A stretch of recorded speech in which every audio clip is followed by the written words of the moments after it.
to set. Camera speed. Sound production, take one. Action! Here we go, AKAPADers. My fellow film buffers, welcome to Philadelphia, PA. It is the Film Buff Podcast. Monday morning drop. You get this one early. We do new movies in the morning because I just envision you guys listening to this on the way to work, starting your day, grabbing your coffee, and then later at night when we're done all of our societal responsibilities, we can all just sit down and share a movie. And sometimes I know some of you follow these suggestions. So 2026 Scream 7, 3 years past Scream 2023. There's a level of drama between these two movies, and if anyone out there is not familiar with what Scream is and why Scream is popular, it's very simple, and it's done it twice. Scream 1 and Scream 4. These horror movies are reflections of the time. They're less effective if there's nothing to reflect. Less effective if there's nothing to reflect. I'm just making sure I said that right. Scream 7 has all of the Scream series tropes. But, right, it does the Scream formula. We have a mystery. We have, at this point, just characters that we know throughout the series popping in. Extreme death, just blood. And for example, this one we have some entrails dangling. But, right? But the franchise of itself, transformative when it comes to the film-going experience. I'm one of the individuals that was there when Scream came onto the scene. I was one of the individuals there a year later, right? Like a lot of people forget, we got Scream and Scream 2 back to back years. People were disappointed with Scream 2. Scream 3 comes out in the year 2000, 3 years later. People are disappointed. Do you see a trend here?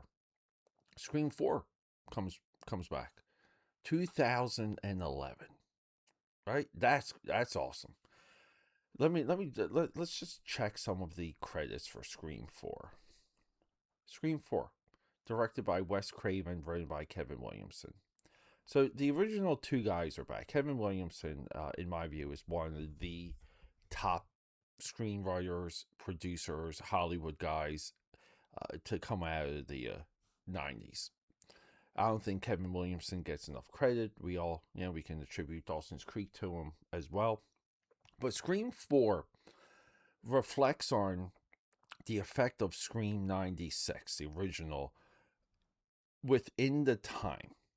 And then they put this horror movie on top of it.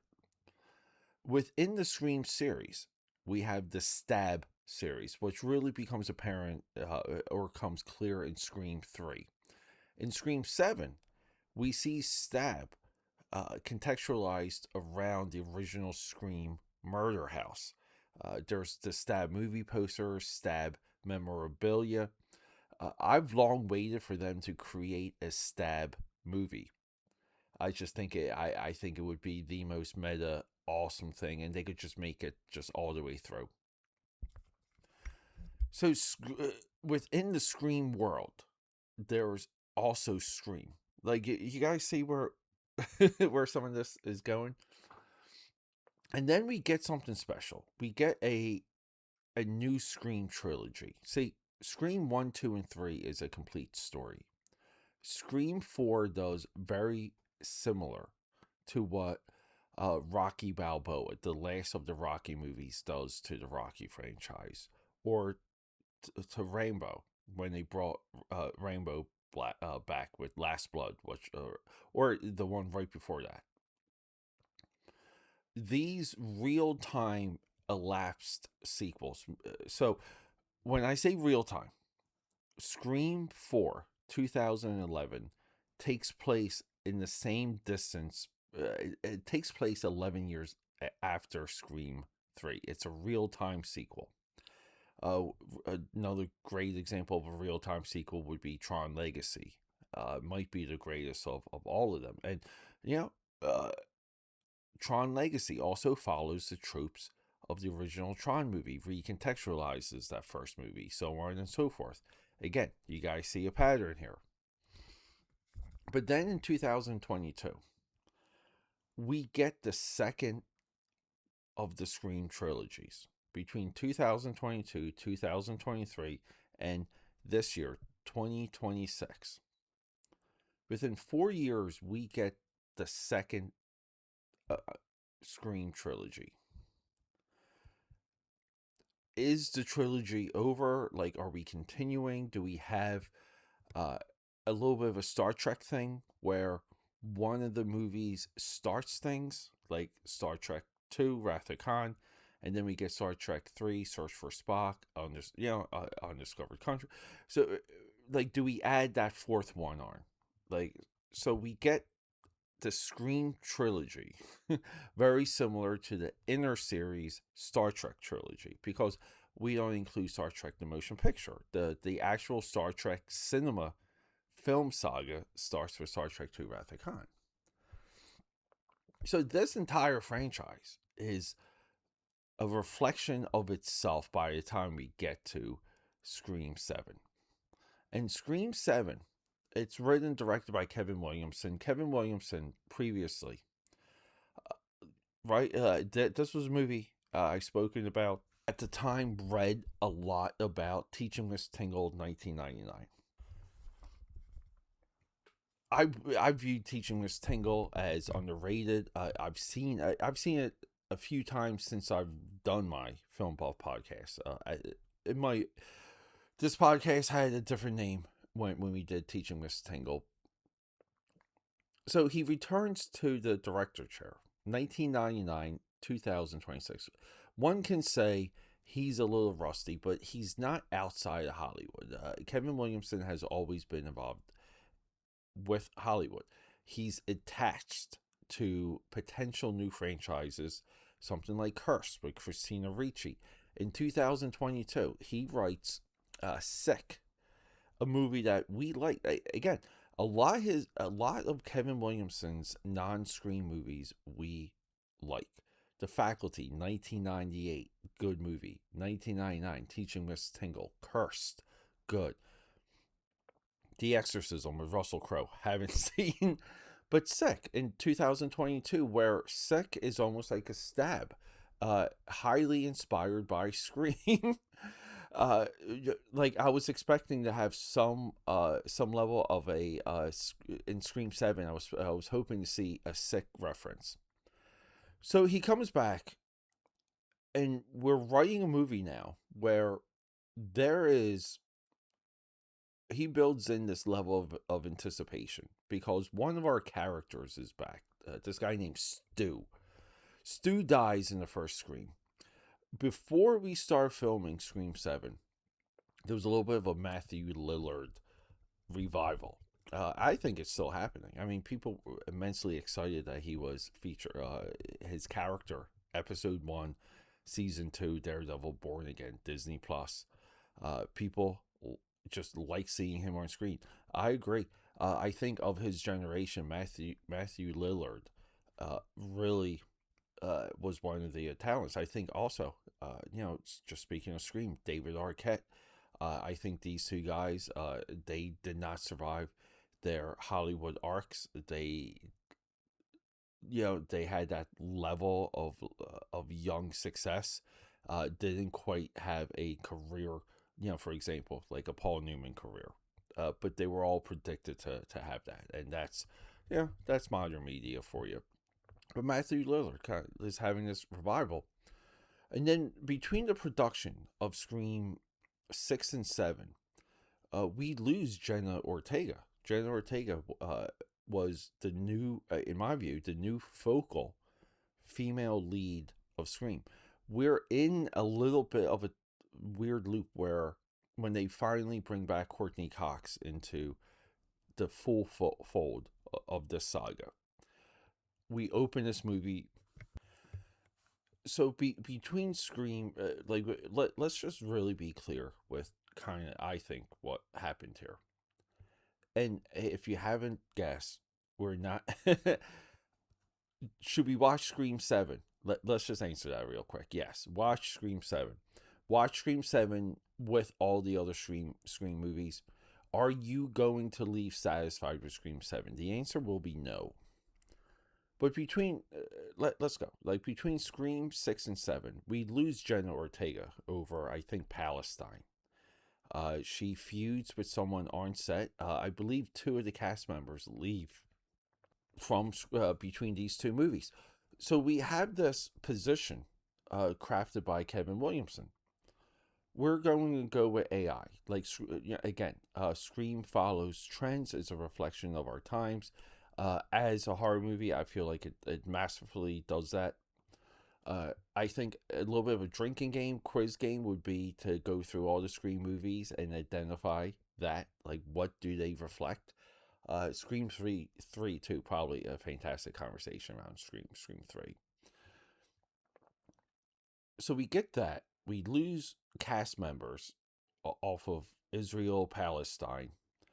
In my view, Jenna Ortega really by this movie should have been the female face of the franchise. Scream 5 and 6 were trying to get that next level of Neve Campbell, Courtney Cox. By this movie, Neve Campbell is completely back. And in a very meta way as well. We haven't seen a lot of Neve Campbell in movies. She's back to her franchise. She's back as Sydney. We're introduced to her family. Joe McHale, I think that's his name. He's her cop husband. She has a kid. We're using AI. Welcome to Scream 7. We don't need Jenna Ortega. We're getting this movie made. And I magnify Jenna Ortega because I just view her as one of the faces. If you see her on a thumbnail, on a poster, you see that she's a part of a movie, you immediately get interested. And she is closely bound to horror, just between Beetlejuice, and everything she does with Wednesday on Netflix. And every time Wednesday comes back for a season, it's bigger and bigger on Netflix. Absolute hit with that show. And then there's this Matthew Lillard revival happening on social media. So Kevin Williamson, what he has access to makes the best possible movie. The hook of this movie is not there, and we see it throughout social media. We see it in the reviews, but and there's a but, because here's the thing. There's a plot thread in this movie I feel a lot of people miss, where Matthew Lillard's character, Stu, potentially did survive Scream 1, and he is escaped from a mental asylum, unconfirmed. And even on social now, what I see a lot of is Matthew Lillard didn't want to be in Scream 7. He didn't want to be in Scream 6. He didn't like the scripts. He only wanted to be used in Scream 7 in this way. Now, because of social media, we know that there was a end credit sequence that featured Stu. We all know the details of that. We just know that they had a little zinger at the end. All of this stuff to where, in my view, if Scream 8 featured the return of Stu, and we have a connecting plot thread from the previous movie, I think it would explode. I think that's what they're planning. I think that's what they have cooking. Scream 7, if we're to use a wrestling, or WWE term, is a transitional movie.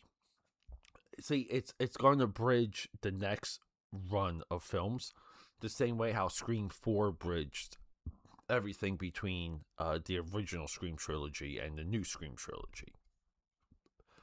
But right there's always a but.